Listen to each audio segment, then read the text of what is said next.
So today I'm going to be talking to you about Jeffrey Dahmer, informing y'all about Jeffrey Dahmer and how he was in stuff like that. So, Jeffrey Dahmer committed 15 murders of young men and young boys. He got sentenced to 15 life sentences in prison. He flew under the radar for very long and no one even knew who he was for the longest amount of time. He was one of the reasons psychological profiling became a thing so we can catch killers more effectively. I've always been interested in the field of forensic psychology, so I thought it would be cool to share with others how the brain works of like Jeffrey Dahmer or how his life was. I have read so much about Dahmer that I wanted to share what I've learned with others. Some main points I'll discuss are his childhood, the killings, and how his prison experience was. The first point is killers have a childhood that affects how they act in adulthood directly. So the nature versus nurture debate, which is whether or not how you raise your child affects them in adulthood. Jeffrey had a rough childhood growing up. He was born May 21st, 1960. His parents were Lionel and Joyce Dahmer. His parents never really spent any time with him, and they constantly argued in the home. He became very fascinated with animals and animal bones at a very young age, around 4 years old, actually. He began to collect and dismember their bodies and store them in a shed. In his teenage years, he started drinking very heavily in high school, and he would sneak hard liquor into school and such. He started spinning out of control in 1977 and would pull pranks on in class, like having seizures, and all his classmates would think that it was hilarious and that it was funny when it really wasn't funny at all. Dahmer's parents divorced while he was in high school, and it was hard for him, so he started drinking more and more and letting his grades begin to spiral because of the effects of the divorce. Dahmer got into Ohio State but dropped out within 3 months of getting there. He was a combat medic for the longest time, but then he was honorably discharged in 1981 because of his drinking was becoming a very serious problem. 2 soldiers said Dahmer raped them while on duty, and one of them was raped more than once over the 17-month span. So the one that was raped the most was throughout the 17 months, not just once like the first one.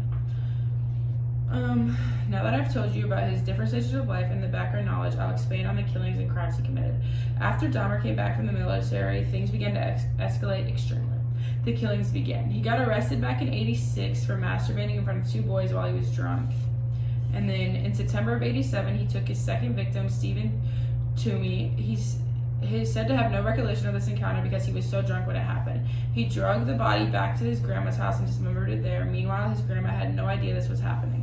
Only after 2 more killings, his grandma kicked him out of the house for alcohol, not even the murders, because she didn't know. So she thought her son was just an alcoholic, not like a total killer. So that's why he kicked him out, because she was an alcoholic. He was an alcoholic. He tried to do lobotomies on the bodies or drill holes into the skull while the victim was still alive and insert acid in the hole and try to make them like his zombies.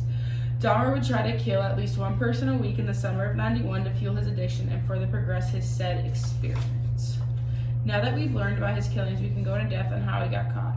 People were beginning to question his behavior and who he was once he moved into an apartment building. Neighbors began to complain about strange noises and awful smells coming from his apartment. It was starting to smell very putrid, and people were hearing noises of drilling and such like that.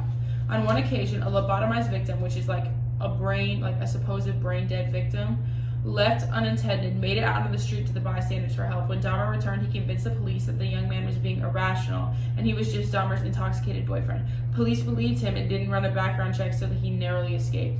So he would have been under a registered sex offender, so they would have had to figure something out to arrest him, but they didn't run that, which I don't know why, which is kind of dumb, but okay. July 21st, 1991, Edwards was forced into a bedroom by Dahmer, but escaped and flagged down a police car. When police arrived, they found pictures of dead bodies, dismembered limbs, and that placed Dahmer under arrest. Further investigation led to find a severed head in the fridge and 3 more throughout the apartment. And a total of 7 skulls were found inside his house and a human heart in the freezer. And finally, Dahmer confessed. Now on to the trial of Dahmer, which I have right there. That's a picture of the trial of Dahmer. And I don't know if you can see, but that's as good as it's going to get. So he was indicted on 15 murder charges, and the trial began January 30th, 1992. Even though the evidence was overwhelming, Dahmer still pled not guilty for his crimes due to the nature of them. After 2 weeks in trial, the jury convicted him of sane and guilty on 15 counts of murder, which is a total of 957 years in prison. When he got to jail, he reread the Bible and declared himself a born-again Christian. ready to take punishment for his actions. He was attacked 2 times by inmates, with the first attempt trying to slice his neck open, but he ended up surviving with just superficial wounds. The second one, he was cleaning a bathroom and ended up dying on his way to the prison hospital due to blunt force trauma. So overall, I talked about his childhood and how his adulthood played out. Then I talked about his crimes and his prison sentence and death. Jeffrey Dahmer is a serial killer who killed many young boys and men in the United States. He was one of the most infamous killers of his time. In conclusion, I hope you learned a lot in the time I was given today. Dahmer will forever be an interesting killer, and the fact that he got away with it for so long will amaze me. I'm glad I was able to inform you today about Dahmer and his ways. It's always interesting to talk about him and the different perspectives that we were given.